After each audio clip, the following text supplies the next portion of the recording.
What's going on, guys? Aarava here, and welcome back to the Pitlane podcast, episode number 39 today for testing number 2, the last testing before Australia, obviously the Australian Grand Prix in 2 weeks' time, so that is it for all the teams. They've done all they can, and now they just go back to the factory, try and do their homework, and basically, well, for teams like McLaren, basically do a bit of praying in between now and Australia FP1 that their problems are sorted. But you're joined by your usual host, myself, Callum, and Tom. I think we're going to kick things off, though, with the kind of headline of yesterday. I think it was pretty much the entire day after he set the time. Ferrari and Kimi Räikkönen with a pretty blistering time. And overall, another decent test for Ferrari. And cautiously, it seems like everyone's sort of already buying into the whole, okay, this could be it. This could be a tasty season. We'll see. But I reckon we'll hand over to the two smiling. Well, I'm wearing red, but that doesn't represent what I support. I think we'll hand it over to smiling Tom guys on next that to one. me who clearly want to chip in. Tom, why don't you start? Because you seem very, very happy. Well, hello everyone. I am known as the unhappy, angry person of the podcast, but today I'm very happy because Ferrari look good so far. However, let's not get carried away. This happens every year for the past 10 years. But this almost sounds like Arsenal fan TV. But I'm gonna say it anyway. It's looking good, but let's not get carried away so far. So obviously, testing's wrapped up. Raikkonen got the best time of testing. Prior to that, Vettel had the best time of testing, and so far Ferrari look very good. Starting to show their cards a little bit, and just showing a little bit of what the 2017 cars can produce, and especially what the prancing horse can produce thus far. However, we're all expecting the Mercedes to drop like a 114 dead around Catalonia, but it never happened. So now it's a question of we move on to Australia. So far, Kimi and Vettel look pretty good. There was like the odd niggling issue. I think Raikkonen stopped at the end on the final day because of an issue. But overall, I think Ferrari had one stoppage due to an issue, one stoppage because of out of fuel, and then obviously Kimi's crash. So a good test for Ferrari overall, both tests, especially the second one, and good mileage as well. So far so good, but I don't want to say anything else or make any major predictions yet. I think we can set up another podcast, but so far Ferrari looking very, very good. They are looking like they're there, and I'd like to say they look further ahead than what they did last year, because not only are they showing their pace, not in just one or two sessions, they are consistently up there, and with both drivers, they are looking like they've taken this step forward, and they've taken the challenge to Mercedes and Red Bull. We'll probably speak about them two teams later on, but because certain teams going backwards, it seems. But it's interesting to see, because I think all three of us have seen, and hopefully if you haven't seen, because obviously there's loads of videos now on all the different social medias, the onboards, and we can see these fast laps, and they don't even look that on it. The short shifting, understeer, oversteer, and it doesn't look like a hooked up Q3 lap that we even saw like last year. So you can already see, and Raikkonen's obviously said this, but it's kind of obvious anyway, there is more time to find. So by the time we get back to Barcelona for round 5, what sort of times will they be pushing then? That's going to be so interesting, because I think, I think Kimi was slower in Sector 3 compared to some other cars on their other lap times. So there's definitely a whole lot of time to find. He was understeering everywhere. And then even on the Mercedes lap, like Bottas just didn't look like he was even pushing that much. So I think we still have to really see what Mercedes have got. But as both of you said, they look so much more focused, I think is the word. Focused, more determined. They've got a bit more of a plan, I think. I'll say one thing though. Yeah. I think it's going to look strange this year. I'm under the impression when we watch onboards this season, I don't think the car's ever going to look like they're going to be on the limit. So what I mean by this is, I can agree the with that. more I look at the onboards, the more I'm noticing the fact that, for example, let's take turn 3 at Catalonia as an example.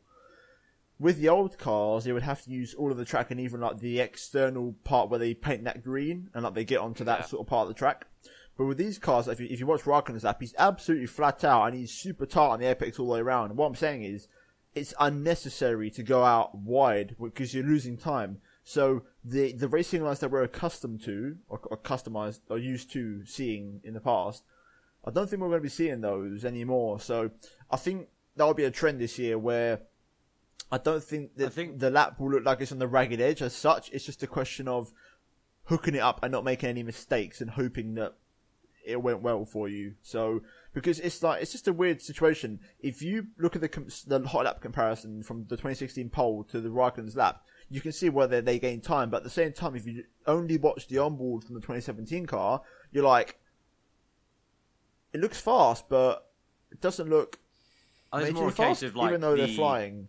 I think it's more of a case of like those finding the limits. I think it's more internal now, like on the driver, like the G forces and what he's feeling in the car. I think the drivers are definitely going to have to push their bodies to the limits, because they've already spoken about how they can already feel it. They can probably Hamilton said that you'll probably be seeing everyone's neck sizes get a little bit larger over the season. And I think that limit struggle is now not going to be, like you said, like finding the widest line and trying to get the car on. It's actually just, can your body withstand this tight line you're trying to take? That's actually quite interesting there, because it might be the first formula ever where it's the driver that's limited. And that's, if you think about it, that's really weird, because that's something new that we don't really see in Formula 1. It's normally the car that limits. The driver is normally on its edge. It's exciting to think about. But also, it's a funny one. Yeah. Also, just thinking about it as well, if you think about a lot of the Vettel pole laps where it was an aero formula. If you think about it, his laps weren't ever on the edge, in a sense. They were always very smooth, maybe somewhat very flowing, very confident. On rails, I think was a term that would like to be thrown around quite a lot. And obviously with this with the engine formula, the cars are very heavy, so it looked like I think especially a lot of the Mercedes pole laps, you just had to basically grab it by the neck, just lob it into the corner, and just deal with it, short shifting, oversteering everywhere. And I don't know what I prefer, to be honest. I don't know whether I like to see drivers on the edge, or a car that is where you can just look at it. It's like, oh my god, that car looks like an absolute beauty to drive. It looks absolutely on rails. And I think it's good to maybe switch between the two, but I think I'll definitely miss the ragged edge kind of driving. I think we may see it creeping back a little bit, because we said already it's going to be interesting to see what the lap times are like once they come back to Barcelona, because the cars exponentially improve from like that for those first 5 races. Maybe it's just a case of none of them are really going like really properly to the edge. Maybe we might even still see that kind of that point where even these cars are getting to that barrier. Maybe the drivers haven't found that yet, or don't want to find it yet. Who knows? Because we already mentioned, Kimi's lap, there was a few moments where he went a little bit deeper. Bottas's lap looked like he wasn't exactly attacking the circuit that much. Definitely both cars had fuel on. We know Ferrari definitely had fuel on board with Kimi's lap, because they continued on and did some slower lap times after that initial hot lap he did in the middle of his stint. So may still find that, but yeah, it will be interesting to see if they do get to that point or not. It's like, I just think it's like, obviously I think they are on the ragged edge. It's just a question of, I think it's like an optical illusion. Therefore, I think you have to make, like, if you made the tracks narrower, I think you'd notice it. If that makes sense. So if the tracks were narrow, they would be on the edge for that circuit. So I think it's just going to completely change the concept that we have. Also, just a side note, I'm not a fan of the T-cams this year. As Aarav, I think you and me are a bit T-cam orientated when it comes to particular things. We like to not a fan so far, I've got to say, especially really? the Ferrari. The Ferrari is disappointing. I didn't like it. I like the Ferrari. Like them. I told you two this off the podcast that I was looking forward to seeing the Ferrari's 2 vane kind of horn winglets at the very front of the bulkhead. How that looked. I liked it. Though. I prefer the Mercedes. You can notice it more on the Mercedes. I like the Mercedes on board the most. I like that one. The thing is, the onboards haven't changed that drastically, because the one thing I noticed, it just reminds me of 2009 with the wide front tyres. That's all it reminds me of. The one thing I noticed was I don't know if you two noticed it, but to me, like straight away when I saw the Mercedes one for the first time, it was the first 2017 lap I'd seen, and the suspension arms being a bit wider, which is like, that's different. I mean, I got used to it now. Just seemed wider, but immediately, as soon as I saw the Mercedes one, I was like, oh, the suspension is. And then I got used to it now. But at first, it was like a shock of like, oh, that looks really odd.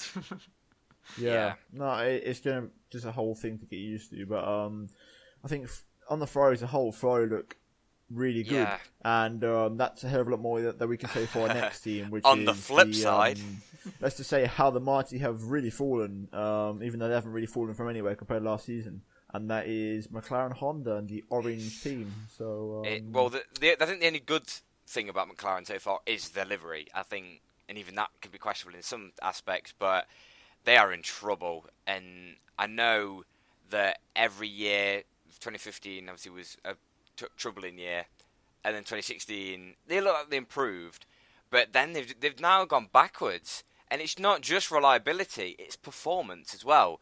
We heard at the start of 2014 about drivability of an engine, and I don't think we've heard that since, because I think every engine manufacturer has got on top of the drivability, just the general how well the engine that was an issue for Red Bull for quite a the lot. driver. Yeah, I think it was Red Bull threw around that quite a lot. But reliability and performance with a reworked Honda engine.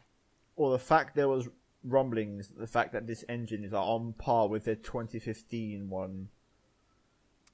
And to be honest with you, here's the thing: have any of you seen the spectator off-board shots of McLaren around the track? There is something wrong with that car. It keeps when someone's got like a dodgy exhaust and it keeps popping and exploding. It's doing it all the time. The misfire sound is just. It's constant. the McLaren Honda sound. No, but it's not even a misfire. It's just randomly down the pit straight. It would just go like. It just made like did you hear the video when Van Dorn broke down at the end of the straight? Yeah, made a video of it, and it was making all these weird like sounds. Did you hear the onboard? Because the onboard it's doing was that. No, but it's doing that while it's actually driving though. When it's actually working, because apparently I was reading today, they've changed like loads of elements, and they're still having the same issues. It turns out apparently the rumor is there's something to do with vibration. There's so much vibration or something in the car that it's actually triggering elements to foul and trip out. Vibration / rumbling / it's not fitting properly. Well, I don't know what it is. I read today that the Something's not McLaren right. bodywork could be a lot tighter, but they've made it a little bit more open for Honda's engine because they're worried, or they're constantly worried about cooling at the moment. And there's that debate of like. That's a 2015 thing though. Again, it's But exactly because It's like back they've done to a square hard one. reset. It's like they've reset back.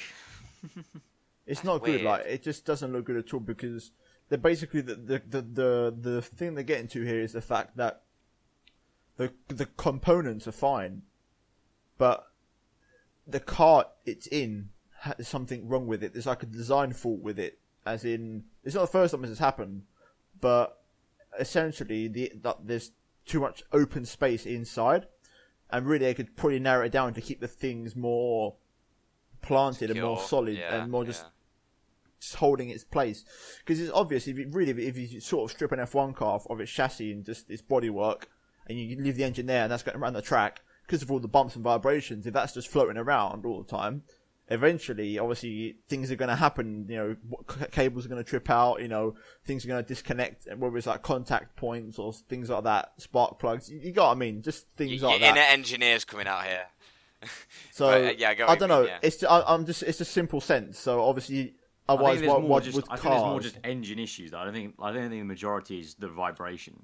Though Vibration is a very strange thing to because kind I've not read. That's what I read earlier. I've not read the vibration story, but I think there's just fundamentally just with the engine, like getting away from just the packaging. The engine itself. I think they've changed everything to try and copy the Mercedes style split turbo and try to be a bit clever, try and find this performance. And they've been, I think, too ambitious in a way. It was high risk, high reward, high pain, and unfortunately for them, they found high pain. And it's I'm literally just reading here, caused by excessive vibrations. Yeah, That's see? a very, very strange. That's weird. Excuse to, because I'm not being funny, but from an engineering standpoint, in everything, vibration tested, and then temperature tested. That's kind of how. It's not the every first aspect of time. engineering kind of tested. It's not the first time McLaren have had problems like that. And it's all down to their car design / bodywork that it's affected their engine. It's not the first time it's happened. In 2003, their car, it was the opposite. It was so tightly packaged in 2003. It was like basically, it was strangling the engine. So they actually ended up running the entire season with the B-Spec 2002 car. It was the opposite. The bodywork was like way too tight for the engine, and it wasn't allowing it to like breathe basically. So they completely just trashed that car, and they brought out the old one, modified to 2003 regulation spec. So this to me sounds like a similar sort of problem, but the opposite. They've had a more recent very problem like that. Like 2013, their car was it wasn't affecting the engine, just the handling. Their car was just so bouncy on the braking. Like Australia, it was like a bucking Bronco. Like the front end was just kind of, you could see on board, like the first, I think it was like the first ever on board. The first ever on board with Perez, and you could clearly see as soon as he stamped on the brakes, turn one, the car was just undulating like this on board. And that was a massive difference to the year before when to 2012 where it was planted. It was the most hard sprung car I think we've ever seen. Planted, bouncing underneath the brakes. Yeah. I think they had like the front wing sparking. It was that that solid. But I think just linking it back, the numbers don't help them out either. Alonso's had 190 laps. Pascal Wehrlein, who's only done 2 days in the car, has had 2 laps more than him. Alonso's had 4 days in the car, and also, I think this number is correct. 10,500 kilometers less on the Honda engine than the Mercedes engine. I know Mercedes have obviously got customers, but how many times have we spoke about Honda potentially having another team to help them along a little bit, to get a little bit more mileage on their engine, to maybe try and find these troubles. But I think it gets to the point now, it's just, who wants a Honda engine anymore? People will be like, yep, just going to turn the tap. It's a weird one, because McLaren have... going to turn the cap. Because there was like some reports saying, could they part ways? And like McLaren and Honda both came out and said, no, that we're going to stay together. But there's surely got to be that point where it's like, for Honda, you're throwing away so much money and you're not getting enough commercial return. And that's why they left the sport back then. Obviously, there was the financial crash as well. But that was also the second reasoning, is that they just, it wasn't worth it anymore for them. So what point does that come up again for them? And not only them, McLaren as well. Obviously, McLaren get money from Honda with the deal, but even for them, of the sake of, okay, I know we're going to maybe not get as much money if we just buy a customer engine from Mercedes, but there's a Mercedes engine still sitting there. Yeah, isn't it? Yeah, and they've got that extra... Manner of gone. Yeah, they've got that extra engine. That was literally a point that came out today on my timeline on Twitter. Will Buxton they've got that engine. Dropped the cliffhanger. I was going to say they've got that engine sitting there, free from Manner's departure, and people are saying, it won't fit in the car. Well, obviously, as we mentioned, McLaren have opened up the bodywork a bit more to help with the cooling, and they've clearly got more open problems because of the vibration. I think they could fit the Mercedes engine in pretty fine. Thing is, though, do you know if they switch back to Mercedes, it's just like it's not like it's a complete alien manufacturer. Like, it's not like it's been that long. Time and time before. It was 3 years ago. Well, I get their logic, because essentially they feel like they're never going to trump Mercedes works at their own game, so to speak, with their own power. It was like beforehand. I know there was always there and around. Because obviously, I know they were ahead of Mercedes when they first came back to the sport, but it wasn't such an engine-focused formula, and also there was more manufacturers for engines back then.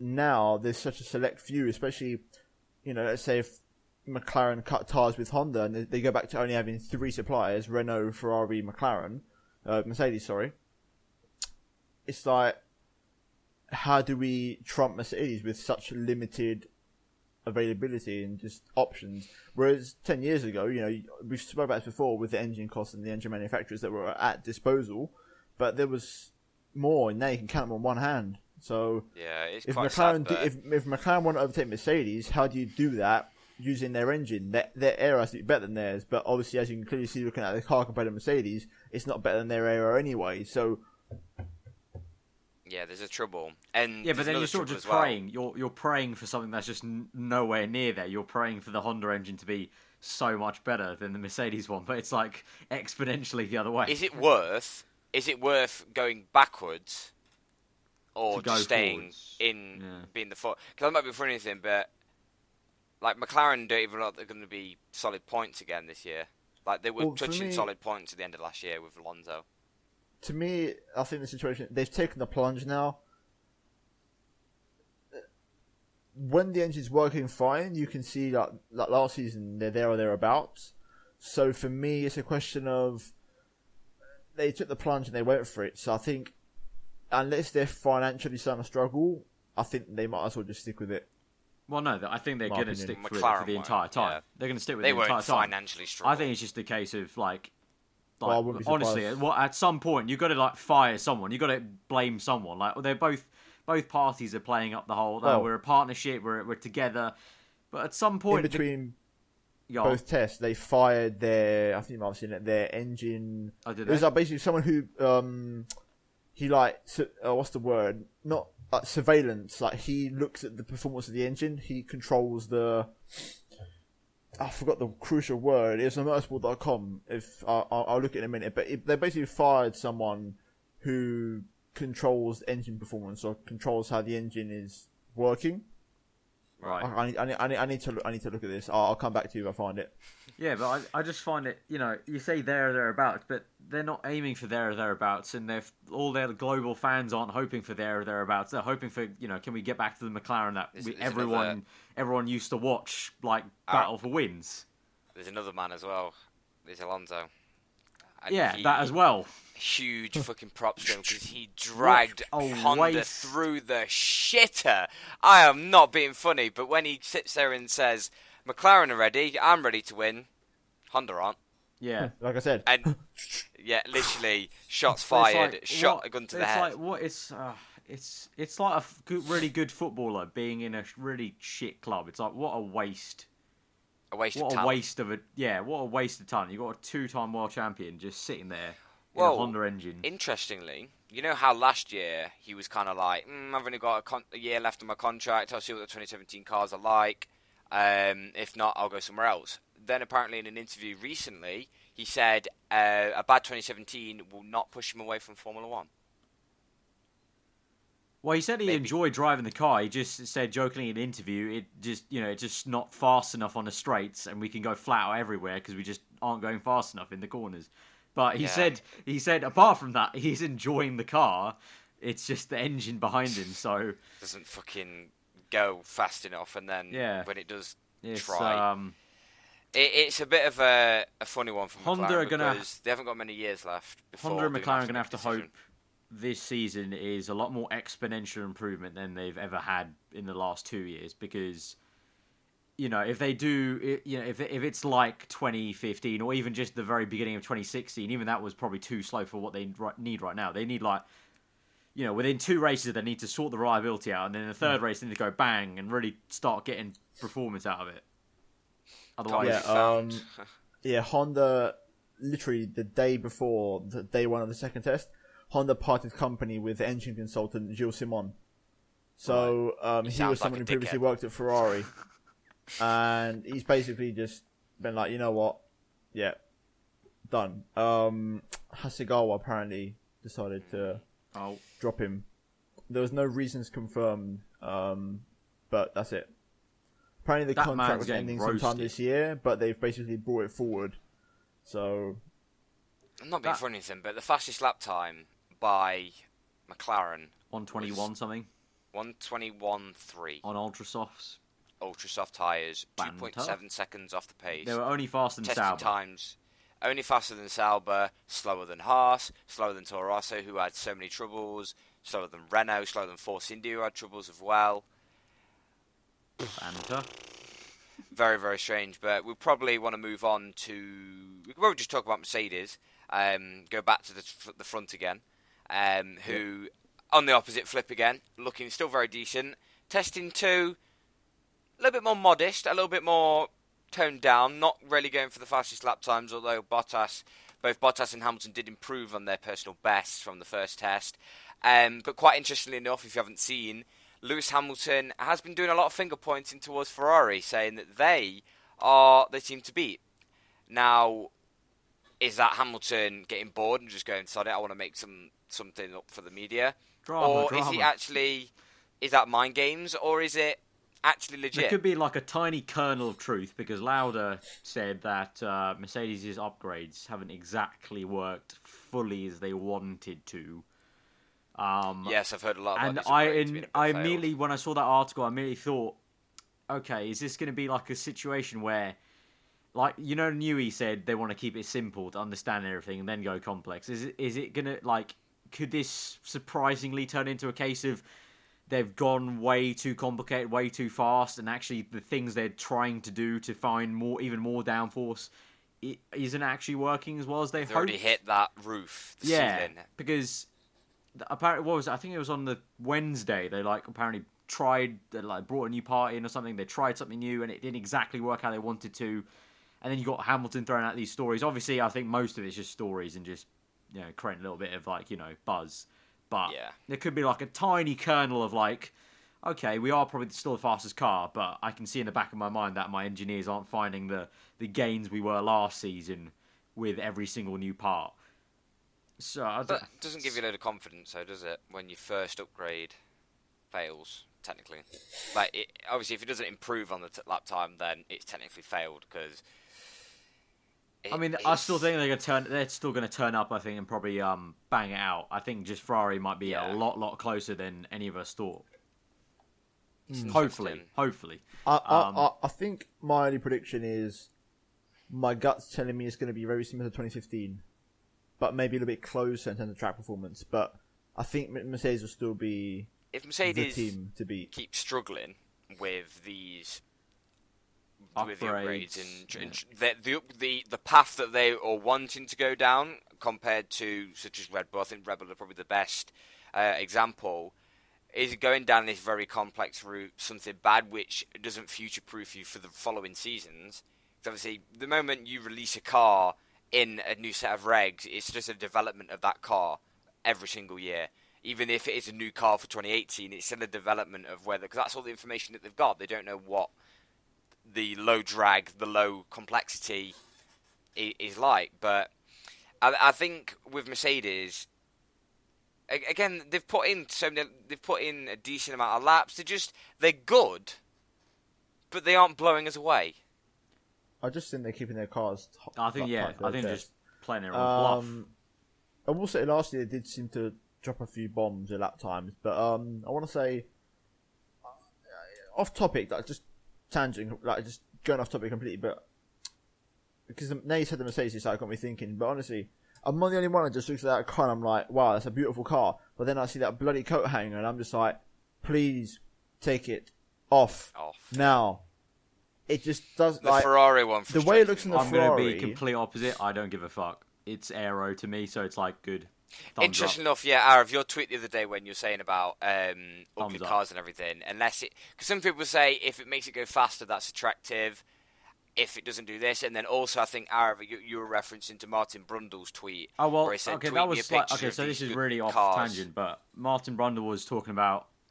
Apparently, like designers or something, or this era of F1 doesn't know what they've forgotten what a good-looking car looks like. And then there's like a load of, I'm just gonna guess. I'm not saying it is, but I'm gonna guess probably older fans of F1 tweeting him back with all these older cars. And as a newer fan, relatively to everyone else, I just didn't see it. I just, there's some pretty cars, but I don't think we should ever artificially say they have to look like what they used to, just for the sake of making them look pretty. I think because then you're just taking away from what the sport is. Half the sport is just engineers maybe pushing it, and unfortunately, it's you can't change things. It's how physics works. Aerodynamics adds performance to race cars, and so the coat hangers and stuff like that. Honestly, to me, obviously, I'm coming from a different perspective. I would appreciate that more because of my degree. To me, it's just okay. It's good. It's getting the performance. I can see what they're trying to do from an aesthetic standpoint. I think the cars, obviously, when you see a slow-mo or a still picture, you can see it. But when it's going out there on the track, my qualm is on the Mercedes situation. Couldn't they just put the coat hanger double wing on the end of the shark fin and not have like a separate post coming out? Does the difference in space make that much of a difference to the point where they have to like actually make like another extra post coming up? That's just my qualm. I know, Ko, you say you actually like the Ferrari one less, but for me, I actually prefer that one more because it's just more natural. It blends in better on top of the shark fin. Ridiculous. Whereas the Mercedes one, to me, it's like I look at the Mercedes, I'm like, oh wow, that's a really nice shark fin from the side, but then you see behind it's got this pole coming up. No, go, piss off, no. I think. Just in relation to what Arav you just said, I think because you said in the tweet we don't need to go back to the box, ridiculous-looking, stupidly bad aero. We don't need a box on wheels anymore. And even look at early 2000s. You look at the side pods and how basic they look, and then you look at today and it's just like that's just how it's evolved, and you can't go back because you just can't. Engineers won't go, oh yeah, we'll just make our car slower because. Well, then it's just nice. It's for like personally for me, if you just say that, that's just not F1. Then it's a different category of motorsport. F1's always been you let the engineers do their thing, you let the drivers do their thing, and the cars naturally will always get better and better, and they get more technical and technical, and the drivers hopefully have to just try and adapt. And that's their job, to adapt to the rules, adapt to the cars, and just drive flat out as fast as they can to what the regulations are. I want to split a hair here or / play devil's advocate. So, I agree. I love the way the old cars look personally. They're like, those are what I grew up watching, the same way you grew up watching what you're kind of used to, so to speak. Like, this is what you've become accustomed to. I've been used to I've become accustomed to the old ones. Like, we've had this debate about the whole front wing situation. I prefer the narrow one, you prefer the wider one that we've got right now, even though you prefer it even wider than what it is. For me, here's the situation. Cal, when you said we can't go back because we just can't. If you look what happened this week when John Todd said we just can't go back to a noisy engine because we just can't. I don't get that. Different. No, but aerodynamics it's the same thing applied to a different department. I think that's a different issue though, because the engine is tied to a bigger issue in wider society that he's trying to aim. I don't agree with it, but there's that. Aero, no one's complaining about. Oh, the cars are way too aerodynamic here. Just I think the aero is fine, and the engines have to be still, if possible. I don't care, but if they can be improved, then good.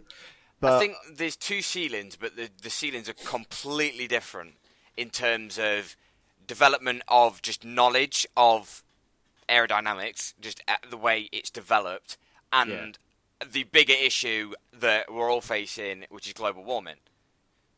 You have to balance. Obviously, global warming is a fucking much more bigger issue than what an F1 car looks like. But I think...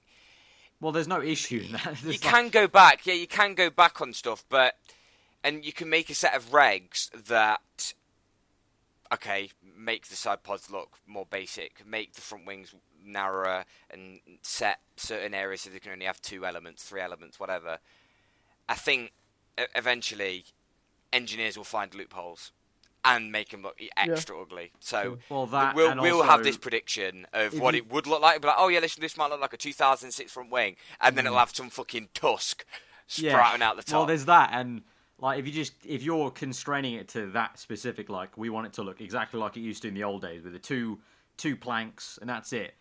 It's just then becoming a spec sport then, because you're boxing it in so much. So I don't think I don't think you will ever get back to anything, and I don't think we need to get back. I don't think there's not many, like, these cars look great. There's a few little things obviously that could be removed, like the coat hanger. I mean, I'm not fussed, but I do also understand that it doesn't look the best. But in general, I found the whole thread with Martin Brundle, the tweets replying to him, just a little bit too, like, just nostalgia trip basically. It just felt like that. It just felt like a big one big nostalgia trip. I think, as a whole, I just think the whole shark fin coat hanger section, coat hanger band, shark fin optional. Because some cars, like the Toro Rosso, it looks fine, in my opinion. It looks decent. Well, no, it is optional. It's not a thing in the regs. It is optional anyway, yeah. It's not an optional thing they all have to have. They've all put it there because they want to, because it does get you performance. Oh, I thought it was like it's not a thing that's in the rules.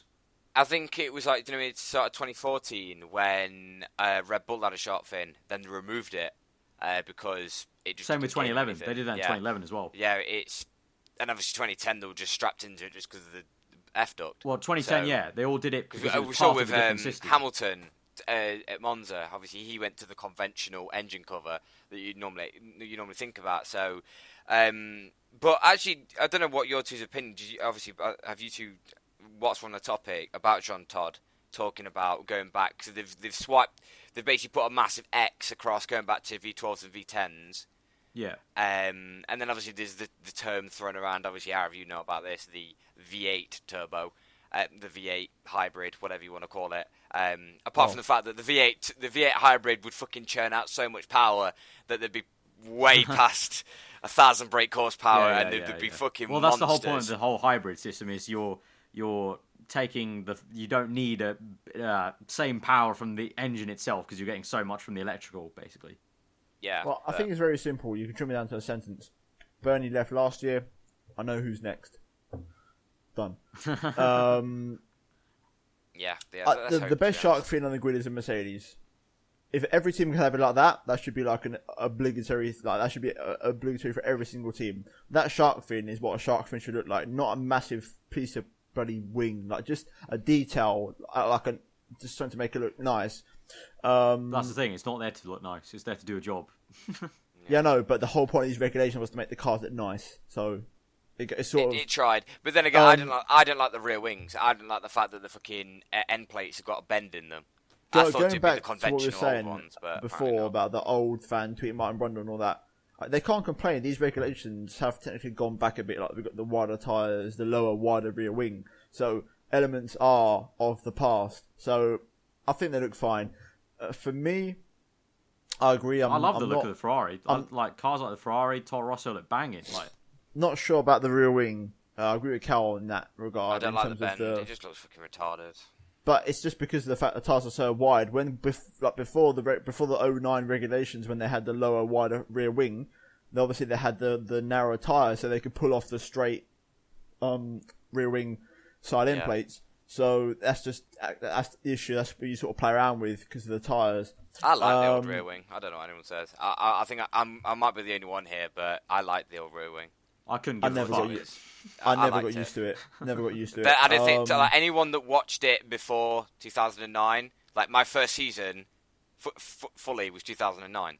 So it was just kind of my thing. I just think the new one does give the impression of the whole lower profile, wider car. It gives it the final touch. Yeah, if it had the fucking massive tyres with the narrow rear wing, it would look odd. It would look a little bit odd. But aside from the aesthetic topic, back to the teams, we probably want to maybe go with the third fastest looking at the minute, which is Williams. And more specifically, Felipe Massa, who is looking very, very good with the new 2017 rules, and Rob Smedley. And Rob Smedley mentioned this, and if you do think about it, it does make a lot of sense. Massa is really excelling with these 2017 rules, because when was the last time he excelled?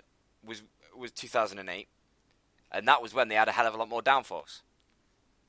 You put two and two together, and you realise that maybe that's what Massa kind of missed in the past. Because the car does it all for him. Basically. Well, no, in a way, it's on the opposite side of the spectrum. The way Smelly put it was, you give him more front-end downforce so that he can turn the car in exactly how he wants, and you have a good enough rear end so the car doesn't go wayward. Yeah, I do agree. He can drive better. It seems to suit him better. He does. I remember years back, he's always like a good car underneath him that he can trust, which is like the crucial word there. Trusting his own car. Yeah, he's like the opposite to like someone like Alonso, who could probably just strangle the car to where he wants it to go. Yeah, he could literally hook a lap up in a boat if he wanted to. Yeah, I do agree. He does look very impressive. But Williams as a whole look impressive. Arif, we sort of just talked about this, and there has been rumors floating around. The whole low drag, minimal aero concept, similar to what Red Bull have, where they've just kept it simple. That seems to be like a dark horse trend that could have potential for this season. So it's a bit of an interrogation mark on that front. Yeah, it's odd because Williams and Red Bull's cars look relatively quite simple compared to Ferrari and Mercedes, and even other teams that are lower than them, like Renault and Toro Rosso.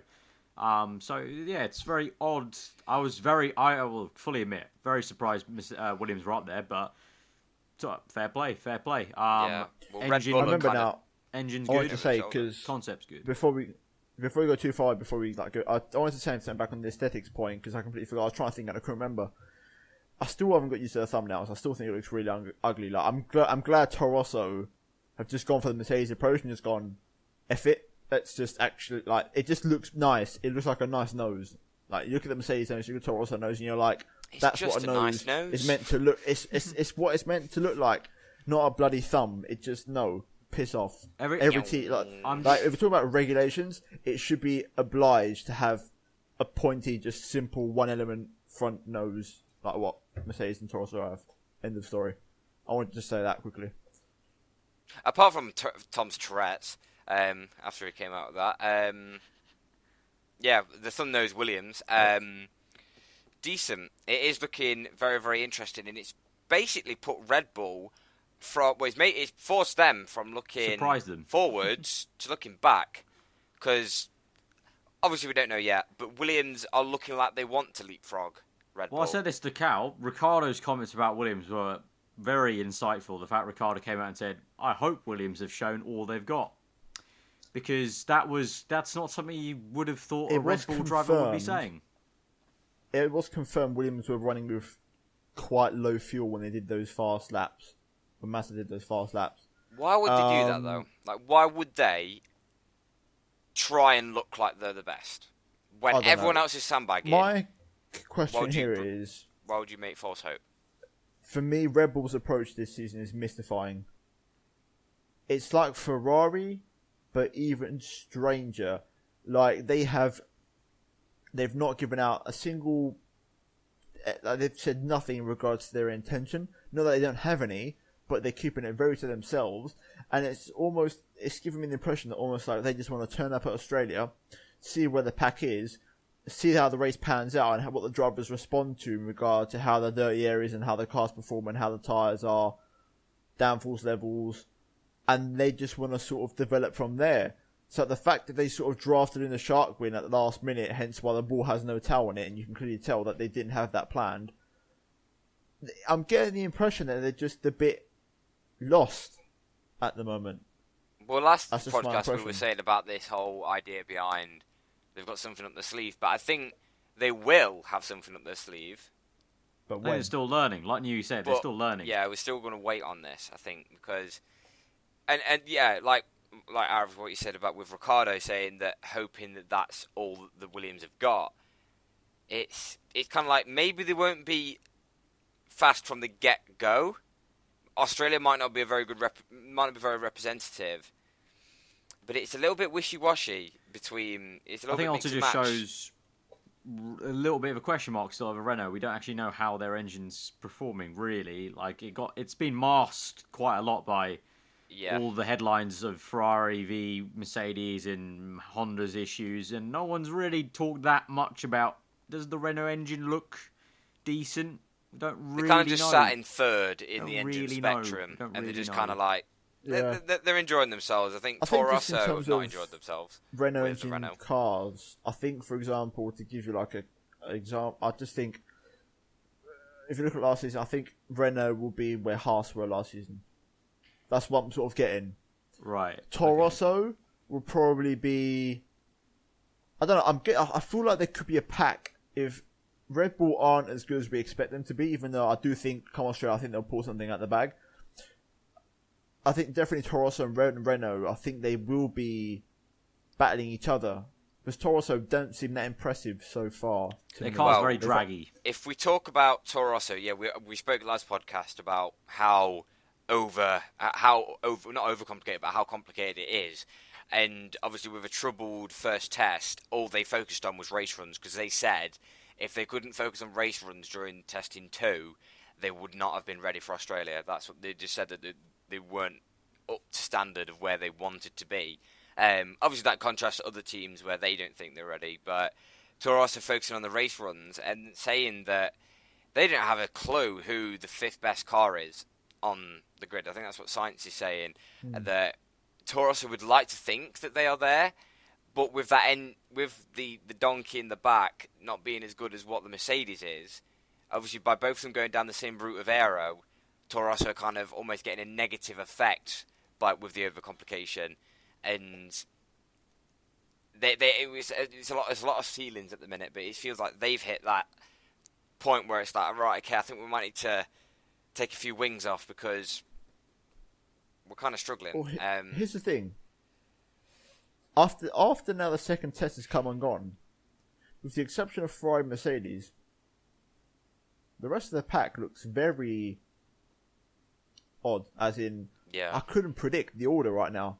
Yeah, no. It's completely thrown me off. It's like Ferrari and Mercedes are the only ones who've India look poor. Done all their homework. Also, cards very close to their chest. Mercedes have dropped off. Sorry, McLaren. I always get mixed up. Renault quietly doing their business, could pull something out, maybe not. They could just go backwards. Hulkenberg said that they're not going to be scoring points. or I not feel like going to struggle with points. I feel like because of the Verline thing, I feel like Sauber might have something to show still. I don't know why. Nah. Because McLaren seem to be struggling that bad. I actually think Sauber could possibly Tom. leapfrog McLaren now. Sauber If ain't showing McLaren are shit. that bad. Tom Sauber at like 3 seconds off the pace. Yeah, but I was saying McLaren actually look that bad that could they be fighting with McLaren? Oh no, they are. They are. They They will. are, They yeah. will. That's No. what I'm saying. No, they will. Could they actually leapfrog them? That's my question. I don't know. I don't think that's Ferrari showing Mercedes anything, though. aside, They're going to be fighting for like the rest 20. the rest of the pack just looks odd. Well, right, okay, let's go through this midfield pack and try and evaluate where, like, from testing 2, where they've come from. So Toro Rosso, back on track, but still not exactly where they want. They're thinking that Q3 is going to be a struggle for them. Okay, then you move to Renault, who are not still not overly confident. They're very much mid-table, but they still think that they're not going to be scoring many points. Are they the fifth best team, Australia. which is what their prediction was, or what their end of season goal was? Maybe are they below their goal, or are they below the goal that everyone else thinks they're going to get, which is a little bit higher than fifth? Like maybe. This is what I'm saying. I feel like Renault are playing a dark horse card. I just think they've got something in reserve because they're a factory team, and the fact that they've shown such a little performance in testing, but no concern, and then at the same time want fifth place or want to be the fifth best team, something doesn't add up to me there. Yeah. So that's that. I think Toro Rosso Force and Renault India. will be very close on track. Force India, again. They're going to be with them for me. With the Because they've troubled been start. disappointed. They've been shocked by their car. They don't think it's that good, and there's a few elements that they They need said to that a fix. lot of, like, I think both Renault and Force India said that testing has outlined major problems with their car, which, with a new build and a new spec car, that's not the best bit of confidence you're giving your drivers going into the season. Same thing, because a major issue like that is obviously down to very deep within the design of the car. I'm gonna Are they going to be able to say, get over this? based off of what I've seen on the second test, I've got a feeling Haas are going to do a carbon copy of last season. So they will be low point roaming, and then they'll drop off, because it's one of them ones. The ones who we expected, like Toro Rosso and Force India particularly, to really step up, haven't really done it, and they've sort of failed. And at the same time, Haas has just been chipping away, putting in laps, decent lap times. I think they could be the team. I wouldn't say the fourth best, but they could be in the top 5 come Australia. I think the top 4, I think we can narrow it down to Ferrari, Mercedes, Red Bull, Williams this season, because they seem to more or less have a consistent pace about them. And then I think Haas could be the next team after that. I think that's my first prediction. Because I don't I'm think not I'm getting even a any prediction at the minute. I'm not getting any good vibes from the rest. So therefore, by just discarding, Haas seem to be like they're basically a Ferrari B team with a very similar car to Ferrari. So logically speaking, you would think if they iron out their brake issues, they could be. Their lap times haven't been that impressive, though. I know, again, lap times, but they're behind Renault, Force India, Toro Rosso. Yeah, but they were getting plenty of fourth places in the first test when they were running a little bit quicker. Yeah, that's true. Yeah, they were running faster in the first test there. and the second test. So that's what I'm saying. Second test maybe was a bit more. I think generally that entire pack's just gone for more lap miles than performance. This entire test. The midfield's going to be interesting this year. I've got to say, it's more interesting than what I actually thought of. It could actually be anyone's game from third place downwards if something goes wrong for Red Bull. So, even though everyone's saying that Red Bull, Ferrari, Mercedes will be a second and a half ahead comfortably the rest of the pack. So, well, yeah, that's the thing, because if we talk about Haas, the one big thing was from Gunther Steiner, who said that there's going to be a 1.5 second gap between third and fourth, but the third and fourth best cars, which I thought was quite interesting when he said third and fourth, because is he maybe thinking that either Williams or Red Bull will drop into the pack, which would be interesting, but that is really going to highlight this we're not going to see like what Force India did recently, where they were hitting podiums. I don't think we're going to see much variation in the drivers on the podiums. I think we're definitely going to see a bit of a dogfight in the midfield and a bit of a scrap between getting them low points. And I think it's the low points that's really going to matter to decide 4th, 5th, 6th, and 7th in the championship. But Sauber, I don't see Sauber taking two things are certain. Forward. You're going to have a front end pack and a rear end pack. You're going to have Ferrari, Mercedes, Sauber, McLaren, and then everything else in the middle. And you could not predict that part. Yeah, if you could predict that, you've got serious betting. So there you go. I think that could be interesting. Who knows? So yeah, it's good that the fact that there's been reduced testing this year. It makes it interesting and curious for a spectator in the neutral, because it leaves a big interrogation mark over performance and where cars will shuffle into the pack come Australia. So I guess that's the benefit of it. So I guess we just got to find out and wait and see what Australia FP1, 2 and 3 are going to be very intriguing, more so than previous seasons, I think. Honestly, if you're McLaren, you must be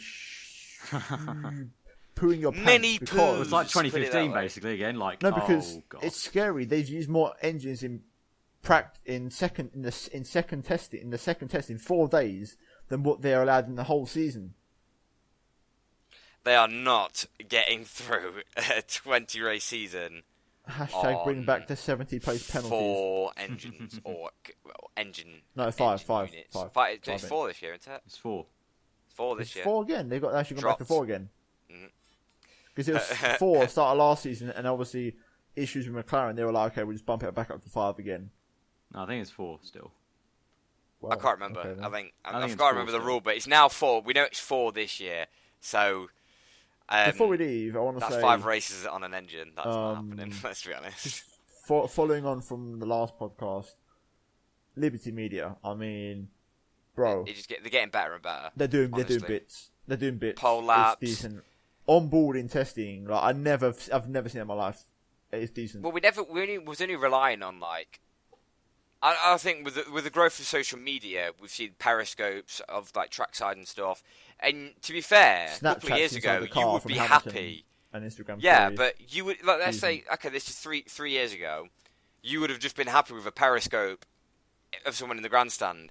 Now you're getting these onboards, and again, Instagram, like an Instagram story and a Snapchat story of him in the car, and then going out onto track. It is so much better, and it's really so much better. Opened a door. Literally, go on my phone and go on Instagram and see a story from every single team on the grid about their the practice and how things are going, and doing videos and slow-mos and stuff. It's like first time I've ever had this sort of level of interaction, and it's just decent. Like just hope they keep it up, because the signs are really good. They keep going at this rate, it's going to get pretty damn nice in like a year or so. Yeah, by the end of the season, we don't know what we'll have. Fingers crossed. Esports. I don't think that's on the highest priority, to be fair. No. I don't think it should be. I don't think it should be. I don't think we're anywhere near that. But yeah, it's good. It's good to see that. It also not only the teams themselves, but they're just F1 as well, making the nice little package videos for each day. Making an effort. A little finally. sum up, yeah. Making a little effort, and also making the effort to put it in various places, not just F1.com. They put it on the YouTube channel. They put it on Twitter. It's good. It's spreading everything. They're not like, no, it's all on our private website. It's everywhere. Nice. Good to see. Really nice to see. Yeah. Yeah. But I think that's pretty much it. So that was our podcast for Testing 2. If you want to let us know what you thought of Testing 2 or anything we said, comments below. Hit a like button if you did enjoy that one. Also, again, I didn't mention it at the start, but I don't really think I need to because it's constantly there on screen. But you can also now download this podcast on SoundCloud and have it as like an audio thing on the go. But yeah, that's been myself, Callum, and Tom. We'll see you guys next time, probably for just a pre-season sort of mini podcast, probably just to give predictions, maybe final talking points if any news comes out. Just before, like the week before the season, yeah. Week before, so that'll be next weekend, I think, isn't it? Yeah, because it's like 2 weeks time, so it will be next weekend. You'll get a podcast in between now and then obviously the season kicks off. So we'll see you guys then. If you have enjoyed it again, hit that like button. Yeah, subscribe to this channel if you're new, if you want the podcast, and also check out these guys. Links in the description. Also Twitter above our names. That's been it. We'll see you guys next time. Goodbye.